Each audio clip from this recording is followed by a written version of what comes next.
So you want an FX like I do, and you really like the idea of different barrels, a 177 and a 22, yeah, but you want it sub 12 foot-pound to follow the UK rules. Are you wasting your money? Does it work? Well, I have done some research on this, and I don't think it actually works, and I think you're wasting your money. Keep watching, and I'll try to explain this complicated subject straight after the quick intro.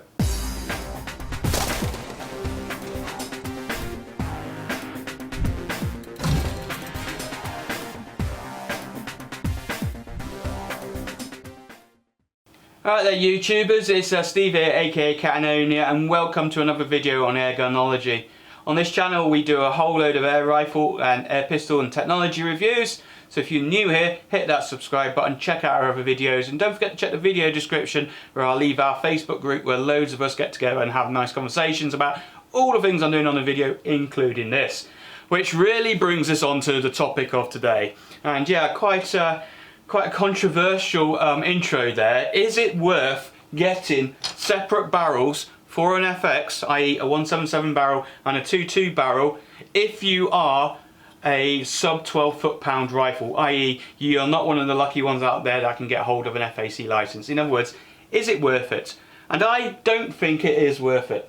And I'm going to try to explain to you why that is the case, with the help of this FX crown that has been kindly lent to me by one of my subscribers, Eric. And it's during the testing of this, is that when I was actually taking it and I was doing the testing on the 22 and the 177, we noticed a massive power drop. His 22 was running at 11.67 foot-pound energy, muzzle energy. But his 177, when we dropped the barrel in and put the pellet probe in, was running under 10 foot-pounds muzzle energy. Why was that? You know, and it's, when you think about it, it makes sense why this happens. And what I'm going to try and do is explain this, because of everywhere that I've ever looked, I've never actually seen this explained properly on any of the YouTube videos. It's sort of one of these taboo topics that nobody wants to talk about. It's the, as we say, the elephant in the room. So, yeah, let's talk about it. I'm probably not going to make many friends doing this, but who cares? Let's go for it. Now, I am not a gunsmith. I have talked to a couple. I've tried, I think I've got my facts straight here. So forgive me if I get some terms wrong. If you do want to comment, then please do it down in the comments down below or on the Facebook group, but keep it civil. I am going to try to make this as simple as possible as an information gathering. I might get some of my terms wrong. If I do, I apologise now. But to talk about this and work this all out, there's a couple of basic facts we've got to understand. The first basic fact is that a 177 pellet requires more air, more volume of air, to get it to a certain muzzle energy, not velocity, but energy, the power, the foot-pounds out of the end of the barrel. It takes more air than a 22 pellet does to do that. We know that because we always know that shot counts in rifles, when we see all the reviews, it gets a higher shot count in 22 than it does in 177 using the same air reserve. It's just a fact of life. It's like that. You can sit down and work your calculation. It's to do with mathematical equations and to do with the surface area of pellets and the amount of air required to drive it out the barrel. So that is a fact. We're just going to have to agree on that one. That 177 requires more air to get it to a certain muzzle energy. Okay? Don't get it confused with mass or velocity, okay, than a 22 does. Right, so that's the first fact. The second fact is that a regulator that all of these rifles run on, regulators, their job is to deliver a certain amount, a fixed quantity of air to the barrel, to the pellet. They work by on a pressure, and basically you can pump more and more air, the pressure increases into the regulator, and the more air you push into that regulator, when the hammer hits it, it releases it into the barrel. It's a fixed quantity of air that flies into the barrel.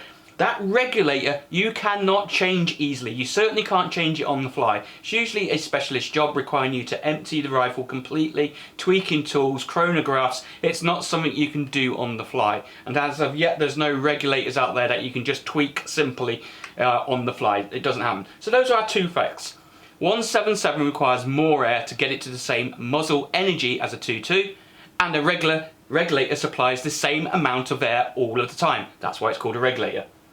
So now we've got a fundamental problem.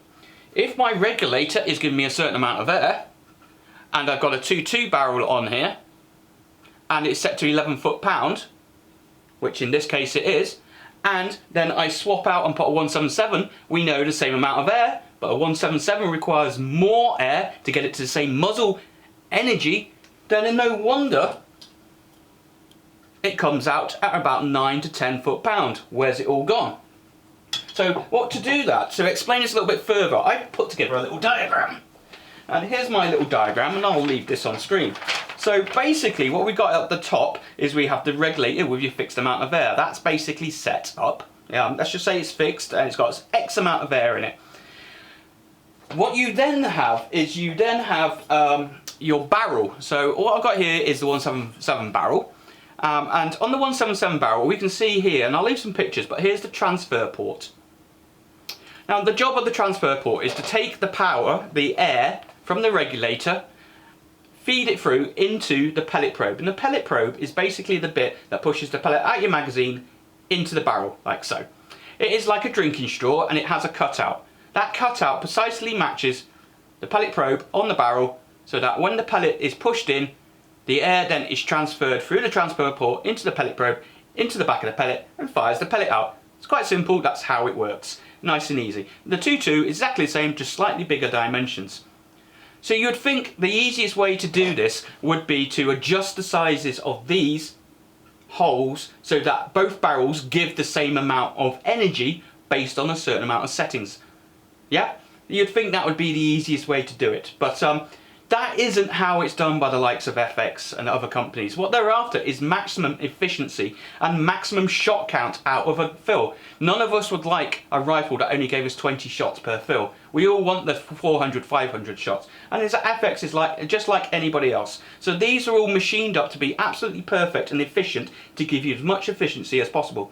If you wanted to effectively give less air to a 2.2, you would castrate the air, stop the amount of air going into the 2.2, and reduce the amount of air going in, therefore slowing the pellet down, therefore reducing the muzzle energy of the 2.2 to bring it in line with 177. But that would mean wasting air. Now FX don't do that, they won't want to do that, and you can't blame them. We don't want them to do that at all. So back to the little diagram, what we have is we have two settings, and the settings we have are the power adjuster and the hammer spring adjuster.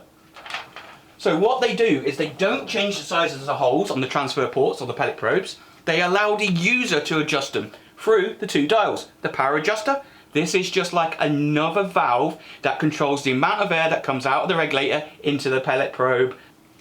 The other one is the hammer spring. Basically this here controls how hard the hammer hits the back and basically how long the valve stays open to let the air out of the regulator. Therefore there are two ways that you can control. You can turn the power up and down, and you can reduce the amount of air let in and out. These are the two ways, and this is how FX deal with the fact that they don't want to be changing the shapes of these pellet transfer ports or the probe shapes. They don't want to do this. They don't want to mess around with making different barrels and different things for different countries. They just don't want to do it.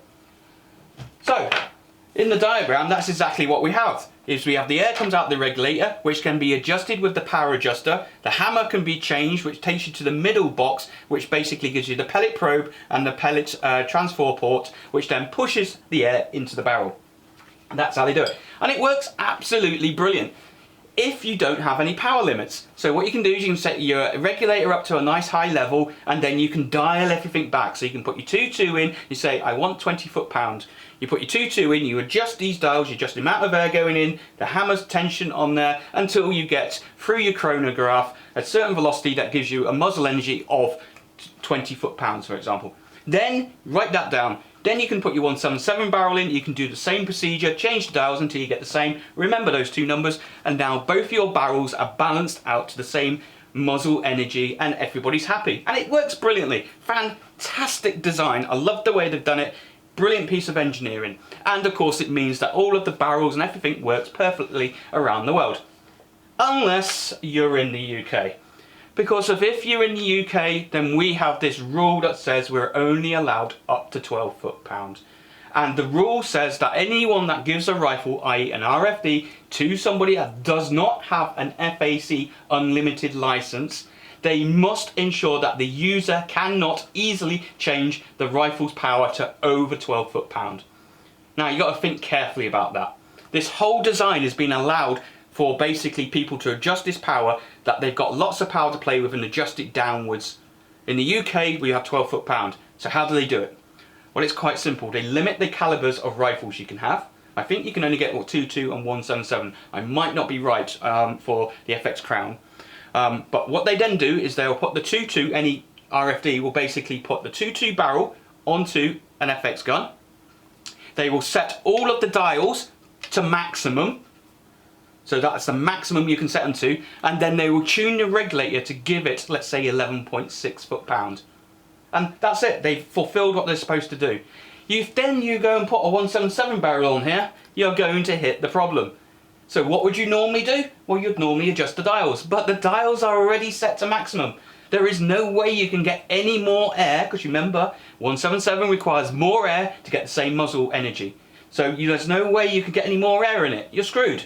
You will have 11.6 foot-pound, for example, 22, and 9.8 foot-pound for the 177.